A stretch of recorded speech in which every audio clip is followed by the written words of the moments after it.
My guest today is renowned rock journalist Dave Ling. Hi, Dave. How are you? Good morning, Tony. The check is in the post, by the way, for that introduction. It may bounce, but the Well, will is there. The will is there. that's fine. I can see you surrounded by part of your collection there. Uh, yeah, there's another side over there as well. Wow. Yeah, it's my life's work really. Collected everything since I was a little nipper, really, from the first single I bought to the first album, and then it just kind of mushrooms, as you know yourself, as most of your listeners will know. It's once you get the bug, you can't stop it. That's really true. Yeah, absolutely. What was the first single you bought? Can you remember? I do very much. It was the Ballroom Blitz by the Sweet. Wow. Yep, still my all-time favourite group, probably as a consequence of that. And then Blockbuster and Hellraiser, and I didn't necessarily buy them in sequence, but and the B-sides. We'll talk about the B-sides a little bit later on, but for me, the Okay. B-sides were every bit as attractive as the A-sides. Absolutely. Yeah. How about your album? What about your first album? That was sweet as well. All right. Okay. It's a Two bit of, pound 29 it cost me in Bromley High Street, W.H. Smith. Sweet oh Fanny Adams by the Sweet. gosh. Um, They were their days. £2.29. no, list price. Wonderful stuff. Wonderful stuff. I mean, obviously that interest in music started at an early age. When you left school, was it your intention to be a journalist, or was it something that you just sort of fell into, really? I did kind of fall into it, like a lot of my contemporaries. I only actually know of one person who trained to be a journalist, Phil Wilding, who never lets us forget it. That he's I'm trained and you're not. He kind of looks down his nose at us a little bit. But most of us were in the right place at the right time, and I was one of those guys. I loved music. I enjoyed writing, um, and yeah, I had an ambition to write. Um, um, I, I, it all started for me really when I posted in a review to Kerrang. Kerrang was fairly new at the time, and I went to see Diamond Head play the Saxon Tavern in Catford, which is now an Audi, unfortunately. But it had a profound effect on my life. It was probably in the first sort of 50 shows that I saw in my life, and I just was moved to write about it and send it into Kerrang. And lo and behold, it was published. I wasn't commissioned for it or anything. I sent it in and walked into WH Smith, again, WH Smith, And they're no London longer Bridge WF. Station, where I was working at the time, and picked up Kerrang. It was in issue 15 or something, I think, and they printed it, and I honestly couldn't believe it, and that kind of gave me the bug. I went away and wrote a few more. Some of them were printed, some of them weren't. Looking back on them now, they're very rudimentary. God, some of the crud that I wrote. But it's inexperience. You learn on the job, like everything in life, really. And I believe that you were then instrumental in sort of setting up magazines and that sort of thing throughout your career. Yeah, yeah. I was working. I mean, I don't want to go into it too much, really, but like I say, I was in the right place at the right time. We had a family friend who was in the print union who said, when I'd left school, I can get you a job at IPC magazines, working in the post room, which I did. Um, Ironically, I replaced Tony Hadley from Spandau Ballet. Can you believe he'd done the same job? Whose career do you think mushroomed better afterwards? Well, he keeps kind of phoning me, asking me for tips and things, but I'm sorry, you just you do it yourself, mate. Come on. Um, so yeah, and I got a job on a teenage magazine, and then from there I was part of. Well, I joined a pop magazine called Number One, which was launched as a direct competitor to Smash Hits, which was selling squillions and squillions and squillions at the time. So we were set up to try and let IPC, make a little chink out of that. So that was good. Got to interview Robert Plant and Mike Rutherford and a few others, Paul Diano. Um, and I got a phone call out of the blue saying Metal Hammer UK is being launched in this country. It was already running in Germany and Holland at the time, but they were going to open an English office.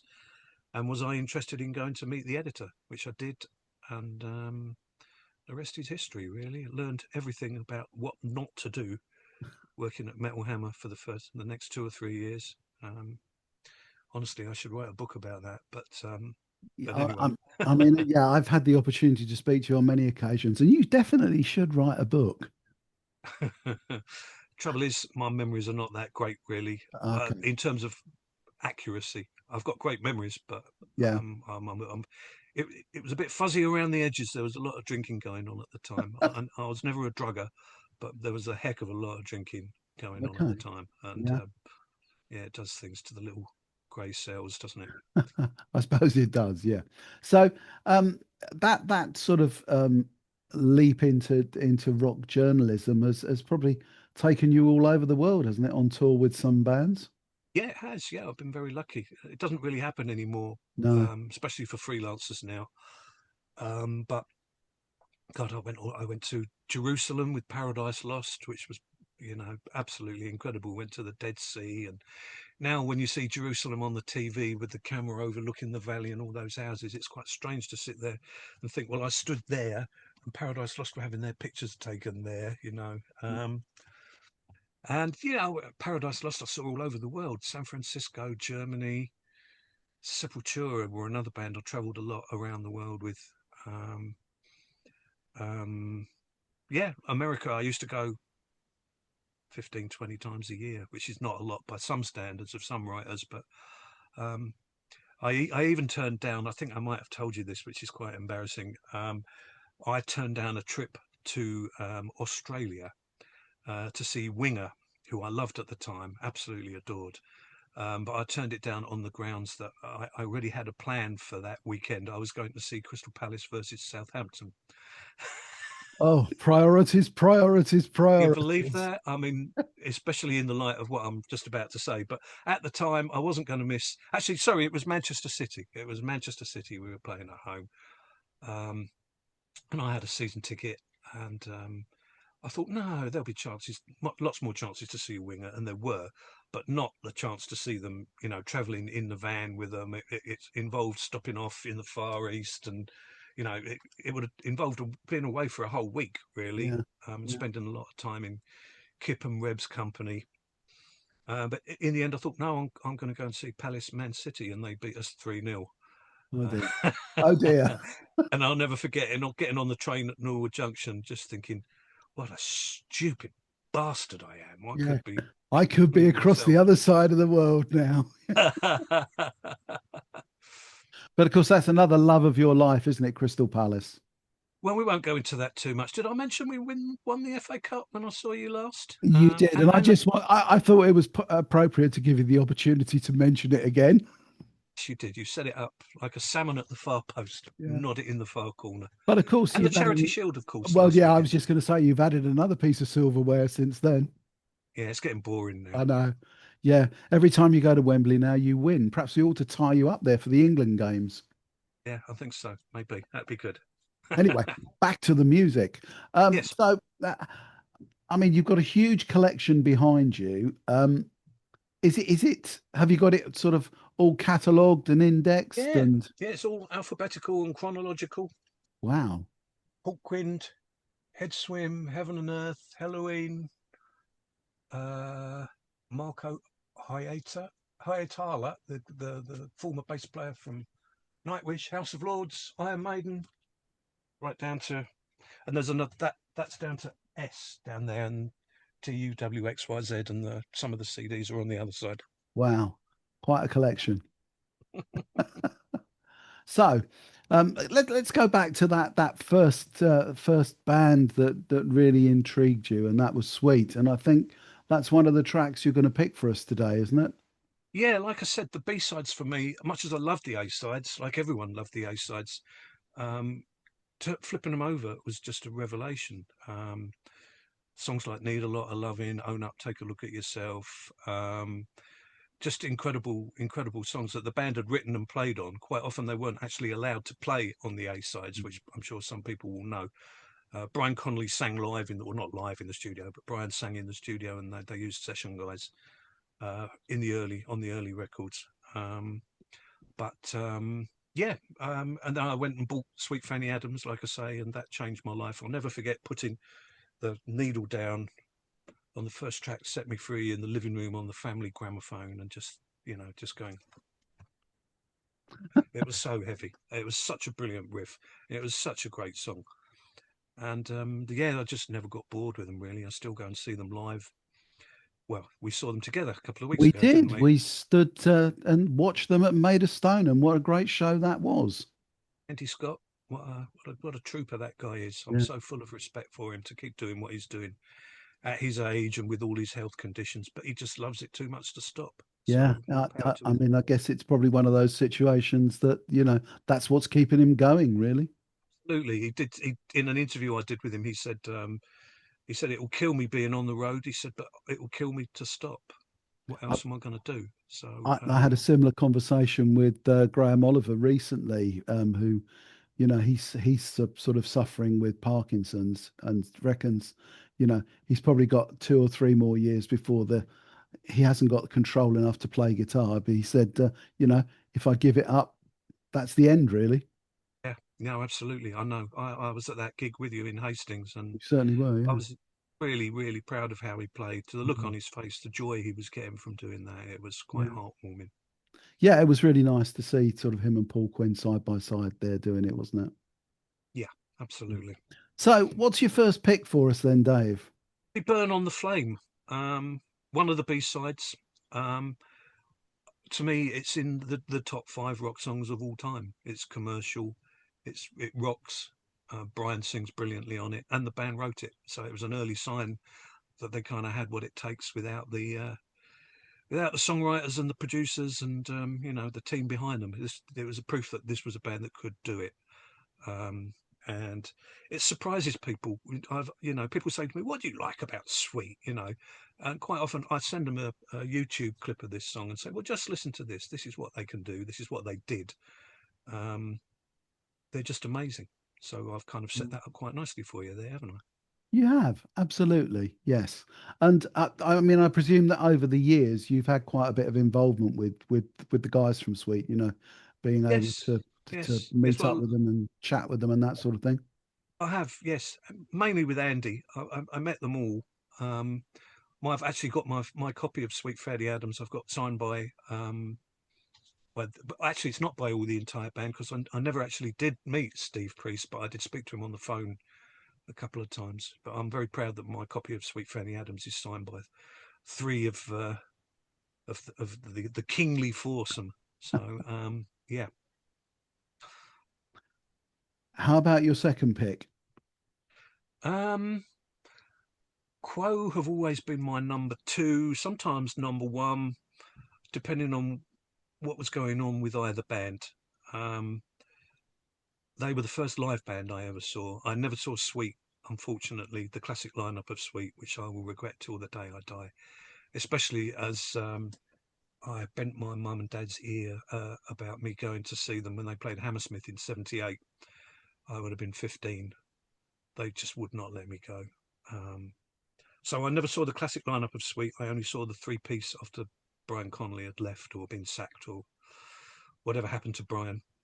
Um, but Quo, yeah, 1979, I saw it was my first ever rock gig. It was quite comical. I've joked to a few people about this down the years. Like everyone, I had a jacket with back badges and patches and things. And there was a part of me thinking, was it like a football match? If you go in and to a Quo gig and you've got a Thin Lizzy badge, is someone going to beat the crap out of you? I don't mind admitting I was quite worried. Me and my mate Peter Andrew, um, bowled up at Wembley Arena, anxious, anxious young adolescence. I think I might even have taken my Thin Lizzy badge off because I was a bit scared about there being some trouble. But it just changed my life. I think we were like 15 rows back or something, right in the middle of the stage. It was deafening. To somebody who's never been to a rock show before, we all know, what that first experience is like, and I think we snuck out just before the end of Bye Bye Johnny to get the last tube, but I didn't talk about or think about anything else for days after that. It was just a monumental experience, and that was it for me. They they became a huge part of my life. I'd queue up and get front row tickets every time they played Hammersmith. 7 nights on 2 consecutive tours, sleeping outside to get tickets. In That's fact, I think the dedication. second tour I broke it up. I got tickets upstairs because I wanted to actually watch the show from a different viewpoint. So I was downstairs for 4 nights and upstairs for 3 nights, front row balcony. But that's and I went to Brussels and one of those one of those Mead Gold promotions. Do you remember them? They used to do No, overseas. no, I don't remember them. I saw Genesis on one of those as well. So yeah, Quo were my band after that really because Sweet effectively ceased to exist. Um, and Quo my so yeah. The record they had out when I went to see them was Whatever You Want, which is a good record, a great record in some ways, but not quintessential Quo. So I'm going to go with a song from the real heads down, no nonsense, mindless boogie era. I'm going to go with Mean Girl, which is an absolute corker. It's one of those songs, when you play it, I challenge you to stand still. You've got to do that. It's got to be done. It's got to be done. I know what you mean. I can remember. Put my hands behind my back, I would still have to try and go. I, my wife's never forgiven me for when Quo played the beer festival in the park. At that time, it was in Alexandra Park, and it was right opposite our house. Um, so we sort of ambled over to see the Quo, and there was a fair bit of quaffing going on, and she's never forgiven me for hands on her shoulder, bouncing up and down to Mean Girl. Brilliant. It's an amazing song. It is. They've got so You're many, right. It's one of so many. those. It's one of those songs that you always hear, and you just can't stand still at all. Absolutely. Yeah. And Yeah. once again, It's such a presumably, shame that they appear to have that will be the end of it now. I mean, I'll be completely honest. I wasn't very happy with Francis continuing the band without Rick after he died. I got to know Rick quite well down the years, and I've interviewed Francis a lot of times as well. But for me, it was never going to be the same without Rick.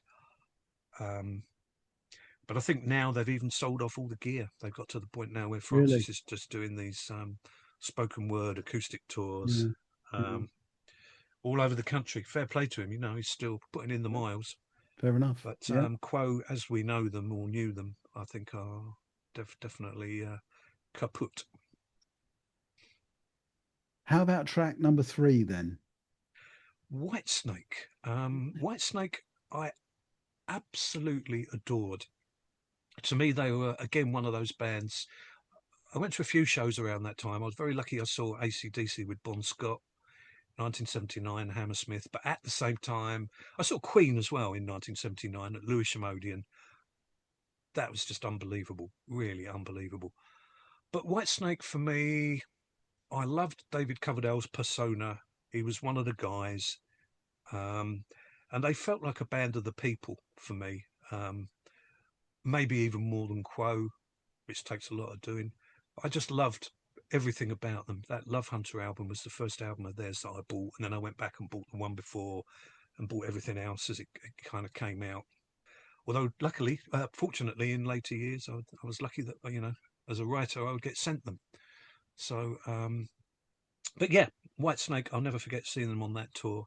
They were just absolutely incredible. And it's track one, side one, the statement of intent, walking in the shadow of the blues, that riff, the vocals on that song, it's just stratospheric. Okay, that's excellent. That's a great three pick for me, Dave. Thank you very much. Um, there was one thing that sort of really occurred to me that you've been so long sort of in and around the music business, you must be able to see the changes that have happened over the years. Does it? Is there anything about today's scene that disappoints you in a way that that bands keep striving, but don't seem to be able to make the break anymore. Yeah, I think there's a lot of bands out there that probably should stop. I mean, Whitesnake should have stopped long before they did. David just didn't have the voice anymore, and it amazed me that people would go and see it. Really, I went a couple of times, walked out a couple of times early. It just appalled me, really. But he didn't want to stop, and there were people turning up. So who am I Mm. to comment? Um, the thing that really gets me, unfortunately, is the whole streaming thing. As you can see, physical product, Absolutely. my life, and I think it just makes people a bit more casual about the whole thing. I think Andy Powell from Wishbone Ash said a few years ago that the younger generation don't cherish music; they use it. It's a commodity for them. It's not something that, and maybe that's completely unfair. But for me, the whole joy of going out on what Jimmy Page once called vinyl safari, going out to the record shop, not knowing what you were going to buy, or going to a record fair, thinking I've got 20 quid here, see what I come home with. There was a joy in that. But now it's just press the switch and and listen to it. And to me, the magic's gone, Yeah. unfortunately. I mean, I think to people of sort of our era that started with back in those vinyl days and whatever, music was the soundtrack to our life. And I guess I don't get that with the younger generation these days. As you say, it's just something that's there, but not something that's a soundtrack, really. Yeah, you ask them about their favourite band. Lots of them don't have a favourite band. It's just songs that they like. Mm. Which is, it's fair enough. Things move on. Um, I find it a little bit disappointing, though. I mean, the concept of the album, pulling out, Yeah, healing is my business and business is good. Megadeth, and looking at the sleeve and even just smelling the vinyl, yeah, it's yeah, yeah. that to me is music, not doing a search for a song title and pressing play. No, I can understand that completely. I'm an old fart, so Yeah, but you're a good old fart, Dave. that's the nicest thing you've ever said to me, I think. Well, look, I'd just like to say thank you very much for joining me on this show and sparing the time to give us your thoughts and to pick your music. No problem. And Um, I look if forward. anybody goes out and plays Sweet as a consequence of what I've said that hadn't heard them before, and that was the joy of watching them with you a couple of weeks ago. People know the songs, the singles, but to stand there when they were doing Lost Angels, people couldn't believe that it was the No, same band. yeah, None of your wigwam bam nonsense. It was no, brilliant. absolutely. Yeah. Well, I hope to catch up with you over a pint sometime in the near future. But Absolutely. once again, thanks for your time. Not a problem. Look forward to seeing you soon.